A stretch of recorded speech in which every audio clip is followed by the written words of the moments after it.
Ferrari, rev your engines. Let's go. This film was sadly not nominated for any Academy Awards.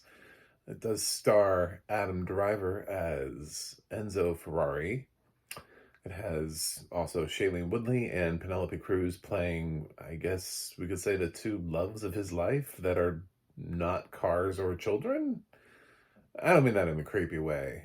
It's just that the story revolves a lot around siring a child.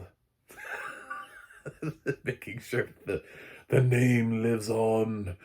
Um, and exploring sort of the history that you may or may not know about Enzo Ferrari, depending on how much you do or do not know about Enzo Ferrari. I guess it does have audio description. I bought this off of Apple iTunes. I like Michael Mann as a director, so I've been genuinely, or generally, they both work here. Pretty excited to see Ferrari because of that. This is the guy that gave us Heat, but also gives us stuff like The Insider, little underrated film that I've had a couple conversations about Michael Mann leading up to Ferrari, and I'm like, if you haven't seen The Insider, and they're like, what is that? And I'm like, oh my god, people forgot The Insider exists. Jesus. Yeah, check out the film. Anyway, this it got some like mixed critical reception.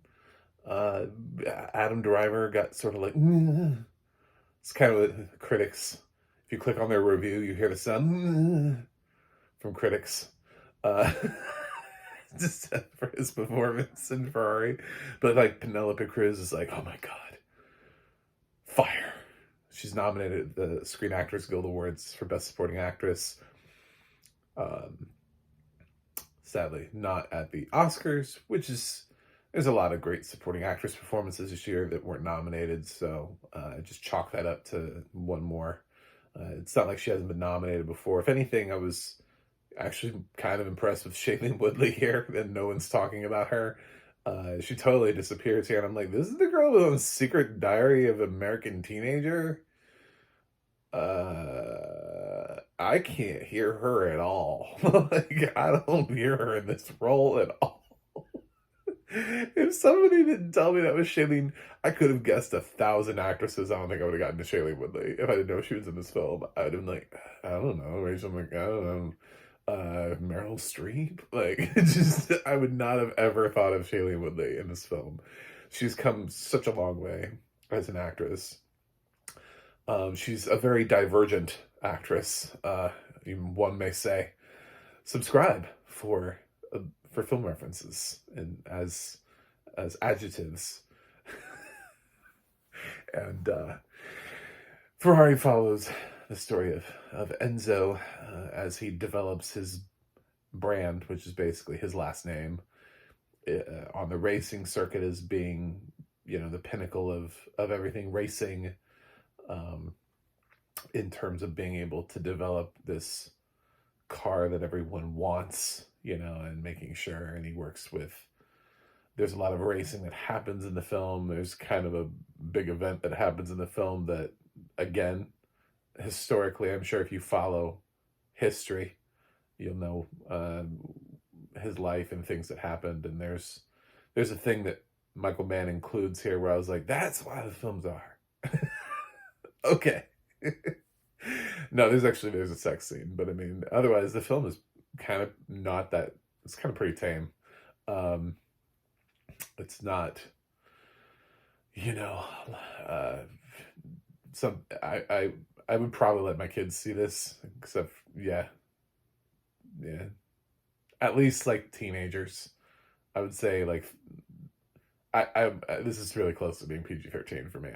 There wasn't anything in here where I was like, oh my god, Saltburn, run for your life. It just didn't feel like that to me, but it does sort of explore the idea of Ferrari's ego in many ways. But it's a very different performance for Driver. It's so interesting that this film exists because it's a no-win scenario. Mann is directing somebody who's already been on screen before, Uh, Ferrari, we've already seen, this is not the first Ferrari biopic or the first time Ferrari has ever been portrayed on screen. Um, this is not the first time Adam Driver has had to go Italian. So he has to find a way to differentiate this from his Gucci performance. And he does that here, but it ends up coming across as being sort of muted because Gucci was so flamboyant the other way that in order for him to not seem like he's just repetitiously doing the same character over and over, he went kind of a different way with it and tries to do sort of more of a less of a explosive bravado and more of a quiet bravado, more of a assured confidence. And I guess people read that as being like underacting. I thought he was fine. This is a tough year for actors because that the best actor top five that we get, I believe, actually is the best actor top five. I've seen pretty much anything else you could throw at it, and there's nothing that I would swap. There isn't a single snub that I would say in the best actor race this year. So, yeah, I think that's exactly who deserves to be there. So, but do I think Driver just got some poor treatment? Yeah, I mean, he's Michael Mann's direction is to try to focus on Ferrari, not just the man, but also what Ferrari did, the story of Ferrari, why you care who Ferrari is, and also maybe the stuff you didn't know about Ferrari, like the whole I mentioned siring children thing, the passing on the legacy of the Ferrari last name and why that's important, and basically why Shailene Woodley character exists in this film. There's a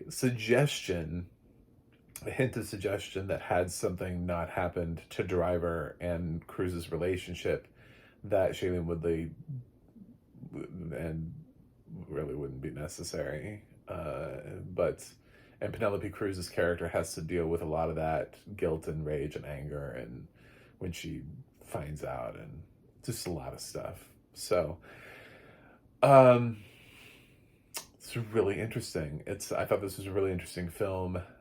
I don't think it's Michael Mann's best, but this is a man who directed Heat, and I don't know. I think some directors, it's really hard to say that, you know? It's really hard to come up with some of these people who have been doing it for so long and go, oh no, that guy who has so many great films, no, this is it. This is it. This is their best work. I mean, there are people who love Killers, but I don't think even I haven't seen a single person go, Killers is better than Taxi Driver, Raging Bull, Goodfellas. It's just not happening. So, yeah, it's just not something that people are doing. Um, or yeah, Casino. I could just keep listing Scorsese movies. I didn't mean to just stop. Yeah, there are more that have been beloved over the years. This is his 10th director nomination, so we've thought he was exceptional 10 times now. Except he's only won once. With Michael Mann, yeah, it's sort of the same thing. It's like he has some great films before this, and no, Ferrari doesn't end up becoming his best film. It's also not Adam Driver's best acting. Penelope Cruz does some exceptional work here. Is it her career best? I don't know. Honestly, that's really hard to judge for me because I haven't seen a lot of her Spanish language stuff, especially in more recent years since the blindness due to lack of audio description on foreign language content. So, can't judge that. Really, the thing I was most impressed with was Shailene Woodley, who no one is talking about. So I continue to be impressed with her. She's clearly chasing an Oscar nomination. She's been making smarter and smarter career choices for herself. And this is just one of them. This is one of them where she signed on. She obviously saw what the character was, what was that being asked of her, who she was in the film with, who was directing it. And she was like, this is going to help me move closer to getting that trophy. And sadly, she couldn't stand taller than Penelope Cruz. It's really hard to do, but I was equally impressed. It's sort of like the Danielle Brooks Taraji P Henson effect, but in reverse. Uh, in that one, the less experienced actually was so good it sucked up all of the energy and the air around the performance of the more experienced actress. Um, I think check out Ferrari. I really don't know what this would be nominated for. The sound design, okay, because we're racing. I think that's what everybody was thinking. They're like, Ferrari because of the sound, because of the racing cars, right? Because of the engines revving, right, huh, right. I guess it's not the only racing movie this year. I mean, you could make that same case for Gran Turismo. So why Ferrari over Gran Turismo? I can't I can't really tell you that. It's which Cars Driving Fast movie sounded the best, and then on top of that, Fast X also has Cars Driving Fast, although but Fast X has a lot of other stuff and you know not just cars anymore. They're more furious nowadays. Um, yeah, so I really don't know where this would have landed at the Oscars, except for maybe like an acting nomination for Penelope Cruz, and it didn't happen. So I think this is where it deserves to be. It's a solid film from Michael Mann that isn't quite getting the love it needs to. I thought the audio description was really pretty solid. It wasn't like my favorite audio description of the year. It's just it came in. I thought it did what it needed to do. I was never really lost, but I never really felt immersed either. I was just kind of like, I'm here. Welcome to Ferrari. Okay, well, I can follow. I'm picking up on everything that's being put down. I kind of was wondering if there would be any flair to it, any style, any substance. Michael Mann is a very um, he's a very profound director. I didn't really get any directorial choices from him. That sequence that I mentioned earlier, where things get a little rough. I mean, like the description was there, but I kind of wonder if it was under described, or if man just didn't show a lot or cut away because it kind of felt like something big happened and we got like a little like snippet in the audio description, but not necessarily a whole hell of a lot. So, audio wise, the description for this, I usually hear them on TV shows, not feature length things.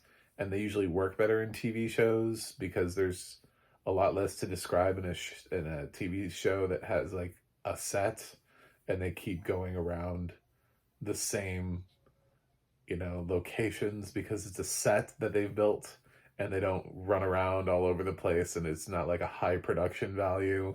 There are certain shows that it's like, yeah, well, your style of audio description is great for that. That's fine. It works. Here, I don't know. It was fine.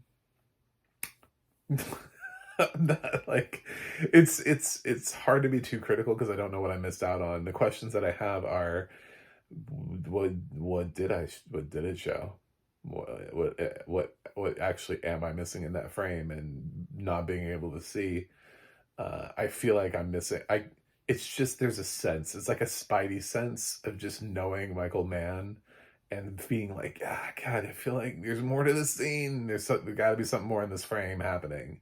It's just kind of like it's there. The description's there. We have it. It made the film accessible. It helped. Told me like when characters were entering and exiting scenes, and helped me line up names for characters, and helps a little bit in the racing sequences. Makes them a little bit more interesting. So it does everything at a very basic level that it needs to do, but it's nothing that we're going to be like Ferrari for the awards of audio description. No, not at all. Anyway, those are my thoughts on Ferrari. I'm going to walk away from this, nay, say, I'm going to race away to the finish line here and give Ferrari a B plus. I generally like this film.